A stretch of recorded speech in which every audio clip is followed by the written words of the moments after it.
আপনারা দেখছেন the social Bangla. আজ সনাতনী হিন্দু সেনা এই সংস্থাটির বর্ষপূর্তি উপলক্ষে একটি বিশেষ প্রেস রিলিজ বা প্রেস বার্তা আজকে অনুষ্ঠিত হচ্ছে আগরতলা প্রেস ক্লাবে।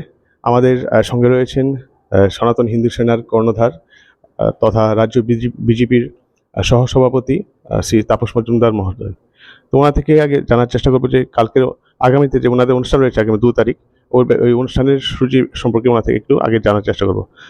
নমস্কার তাপসদা, দ্য সোশ্যাল বাংলার আপনাকে স্বাগত জানাই।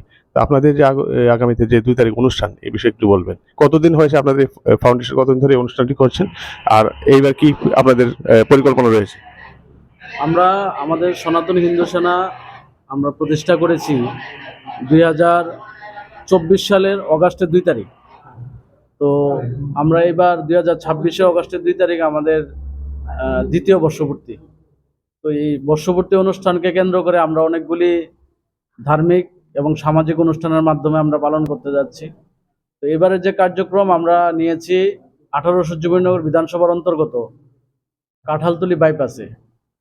তো ওইখানে আমরা সকাল 9টা থেকে 12টার মধ্যে শান্তিযজ্ঞ এখানে অনুষ্ঠিত হবে এবং আমাদের রাজ্যের বিশিষ্ট কিছু সন্তরা সেখানে শান্তিযজ্ঞ অনুষ্ঠিত করবেন। আমরা উপস্থিত থাকব এবং এলাকাবাসী সমস্ত মানুষ উপস্থিত থাকবে। তারপর 12টা থেকে 1টার মধ্যে আমরা কিছু দিব্যাঙ্গজনকে আমরা হুইল চেয়ার বিতরণ করব। এরপর তৎসঙ্গে কিছু দুস্থ মানুষকে আমরা বস্ত্র বিতরণ করব। তারপর সেখানে প্রসাদ বিতরণ হবে। 2টা থেকে রাত্রি 10টা পর্যন্ত হরিনাম সংকীর্তন অনুষ্ঠিত হবে। এরকমভাবে আমরা প্রোগ্রামটা আমরা তৈরি করেছি। তো সমস্ত অংশের যারা সনাতন প্রেমী শান্তিপ্রিয় হিন্দু মানুষরা আছেন, সমস্ত অংশের মানুষকে আমরা আহ্বান রাখছি এই কার্যক্রমে অংশগ্রহণ করার জন্য। ধন্যবাদ। সম্প্রতি মানে আপনাদের যে মানে হিন্দুদের সাপোর্টে আপনারা দেখেছি অনেক সময় আপনারা অনেক অ্যাক্টিভিটিস করেছেন। তো সম্প্রতি কোনো মানে আপনাদের কোনো এরকম অনুষ্ঠান কি বা কর্মসূচি আছে যা হিন্দুদের মানে সাপোর্টে, বা ত্রিপুরার ওভারঅল অবস্থা যেটা আছে বর্তমানে ত্রিপুরা রাজ্যে মানে লাভ জেহাদ, বিশেষ করে হিন্দু মেয়েদেরকে ফুসলিয়ে তাদেরকে মুসলিম ছেলেরা নিয়ে যাচ্ছে এবং তাদের লাস্ট জীবনটাই ধ্বংস করে দিচ্ছে। তো লাভ জেহাদের এগেনস্টে আমাদের লড়াই।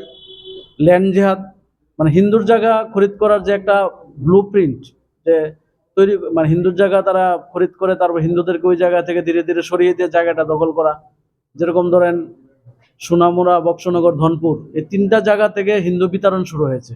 হিন্দুরা তাদের অত্যাচারে জায়গায় সম্পত্তি বিক্রি করে আগরতলায় চলে আসছেন। বেশিরভাগ আপনারা দেখবেন আগরতলাতে সোনামুড়া ওই অঞ্চলের সোনামুড়া সাব ডিভিশনের লোক। তো আগরতলারও চারিদিক থেকে হিন্দুদের জায়গা তারা খরিদ করছে চড়া দাম দিয়ে। আগরতলা শহরের মধ্যেও তারা অনেক দোকান করে, হিন্দুরা ঘুমিয়ে আছে, তারা চড়া দামে হিন্দুদের দোকান ব্যবসার প্রতিষ্ঠান ওরা খরিদ করছে হিন্দুর নামে খরিদ করছে। হিন্দুরা জানে না যে এটা মুসলিম খরিদ করছে। আগামী দিনে সেই হিন্দুকে কিছু পয়সা দিয়ে তারপর সেই জায়গাটা তার নামে রেজিস্ট্রি করে নেবে। এরকম একটা ল্যান্ড জেহাদ চলছে, তার বিরুদ্ধে আমাদের লড়াই। তারও গোহত্যার বিরুদ্ধে আমাদের লড়াই, তারপর গো পাচারের বিরুদ্ধে আমাদের লড়াই। এবং যারা দেশ বিরোধী ষড়যন্ত্র করছে, দেশের এগেনস্টে যারা কাজ করে, দেশকে যারা ক্ষতি করার ষড়যন্ত্র করে, যারা ইসলামিক দেশ ভারতবর্ষকে তৈরি করার চেষ্টা করছে বা তারা প্ল্যান তৈরি করছে, ব্লু প্রিন্ট তৈরি করছে, তাদের এগেনস্টে আমাদের লড়াই। এবং এই লড়াই জারি থাকবে।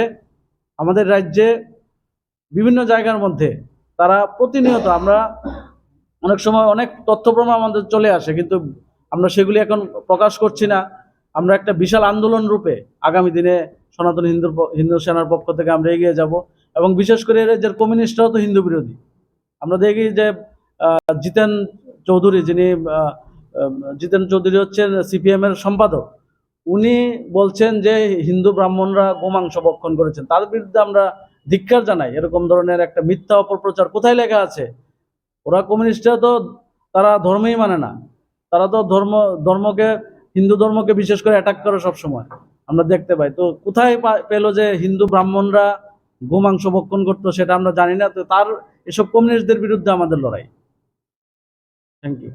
তো এই ছিলেন শ্রী তাপস মজুমদার মহোদয়, সনাতন হিন্দু সেনার প্রতিষ্ঠাতা, পাশাপাশি কর্ণধার এবং এই রাজ্য বিজেপির সহসভাপতি। তো ওনার থেকে আমরা গুরুত্বপূর্ণ এই তথ্যগুলি পেলাম। ওনাকে অসংখ্য ধন্যবাদ। সঙ্গে থাকবেন, দেখতে থাকুন দ্য সোশ্যাল বাংলা।